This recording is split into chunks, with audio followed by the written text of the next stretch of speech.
settle the important question before we start, everybody. Cats or dogs? Folks, give me a cheer if you prefer cats. Way! Cat fans in. Give me a cheer if you prefer dogs. Way! It's fair to say the dogs are leading in Bromley so far this evening. So far. Give me a cheer, finally now. Anybody here, perhaps not particularly enthusiastic about any kind of animal pornography?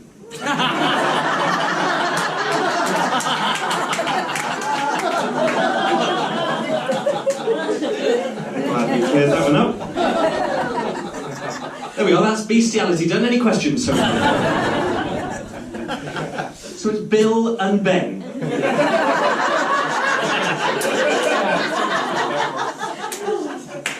Do you own any flower pots?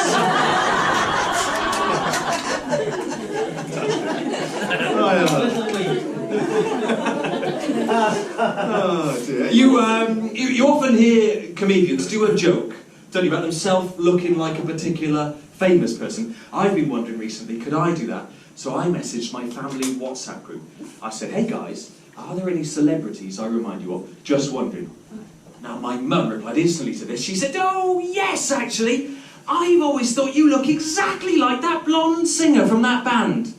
Okay, bit cryptic there, Mum. My brother chipped in here. He said, oh, I know who. Chris Martin from Coldplay. He said, yeah, I do think you look like him, but if he'd become some sort of shit accountant instead. A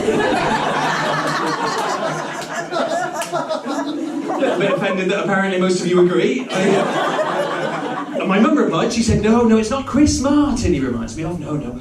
I know who. Annie Lennox from the Eurythmics.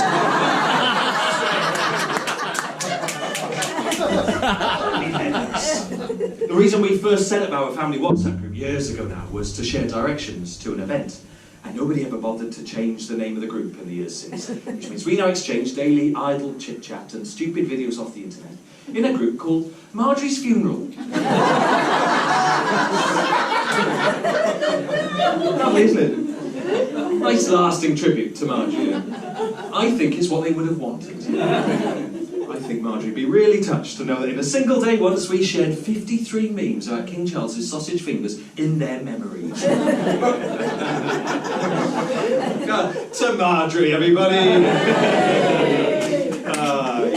He was a good uncle. Yeah. It's a little silly joke at the end there, isn't it? A little silly daft misdirection joke at the end. I said Marjorie was a good uncle. Just a bit of fun. He was a nonce. Have we got any, have we got any swingers in? Bill and Ben in those shirts. See, I do think this whole cost of living crisis, we've had all of this inflation business, I think there must be an awful lot more riding now on what set of keys are they fishing out of the bowl at swingers' parties, don't you? Never mind whose husband or wife would I be shagging this evening. I think the real thrill these days has got to be wondering, could any of these keys be associated with a full tank of petrol? Emotional roller coaster, isn't it? You know? Only quarter of a tank full, but it is ULEZ compliant. But now I got to go and shag heavy breathing Pat with the limp, so swings and roundabouts.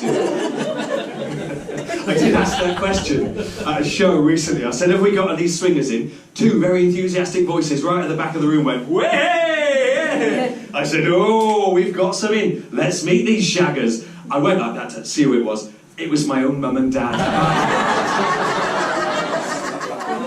So that was the worst day of my life. They'd come along to see the show. They brought their mate, heavy breathing Pat with the limp. Have we got any parents in? I was sitting at the back one of the acts. Give me a cheer again if you've got kids. Yeah, a few parents in. Some of you are quite enthusiastic about your kids. Others more enthusiastic about animal pornography. Anyway, fair enough. I got a wife and kids. My wife, I love my wife. She's absolutely gorgeous. My wife, I don't mind sharing with you guys. I am punching well above my weight. What it is, my wife, she's an absolutely massive Eurythmics fan, you see. So we've got two kids. We got like a little one and a medium-sized one. I couldn't tell you how old they are. She does all the paperwork, you know.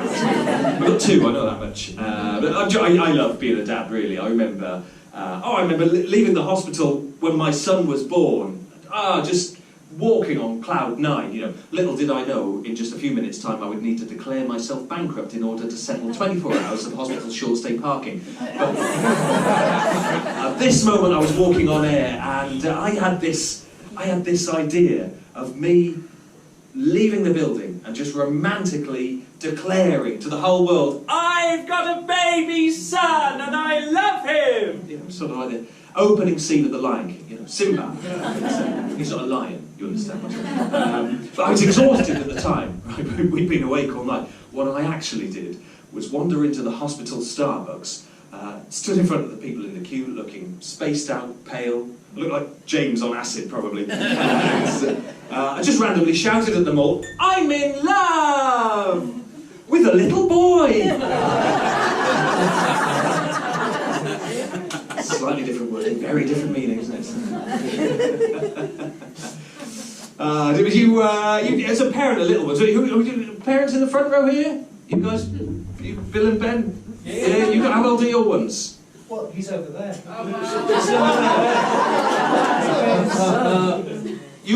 When I said earlier, give me a cheer if you've got kids, literally sat in the room with your son, couldn't muster a cheer. How does that make you feel? So mine are still little ones. Now, do you remember this from when he was little? As a parent of little ones, you hear yourself saying the most ridiculous sentences, don't you? The other day, I genuinely had to ask my son this exact question. Now, do you think that was a good choice? Or a bad choice?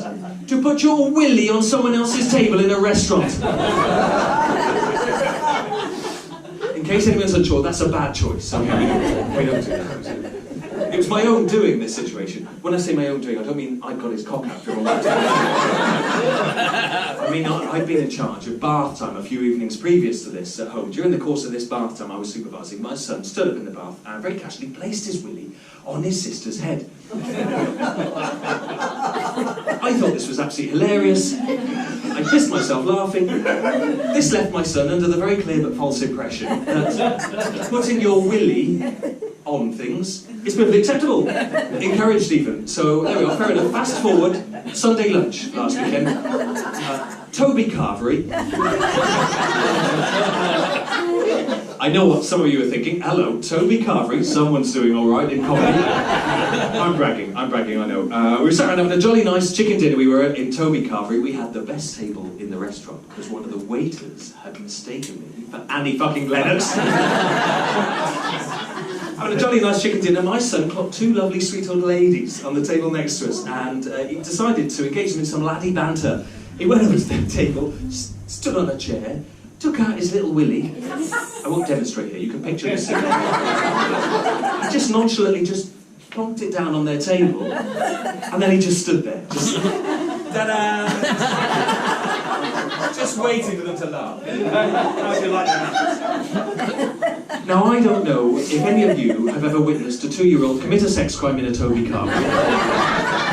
Horrifying moment. I thought I need to do what any respectable parent would do here. I ought to pretend I hadn't noticed, nip off to the bar and leave my wife to deal with the situation. Textbook. I didn't actually, I'm joking, I didn't actually abandon my wife here. I'm pleased to say. Any mums, wives in the room, sisters, if I can call you that. No, I'll take that as a no, you can't call us that. I didn't abandon my wife here, I'm pleased to say. The reason being, by the time I thought of this, she had already clocked what was happening. She'd fucked off to the bar and left me. So I did. I dealt with this situation. I took my son aside for a very serious little father-son chat. I said, "Listen, mate, that's not really what I meant when I said we leave a tip on the table, okay?"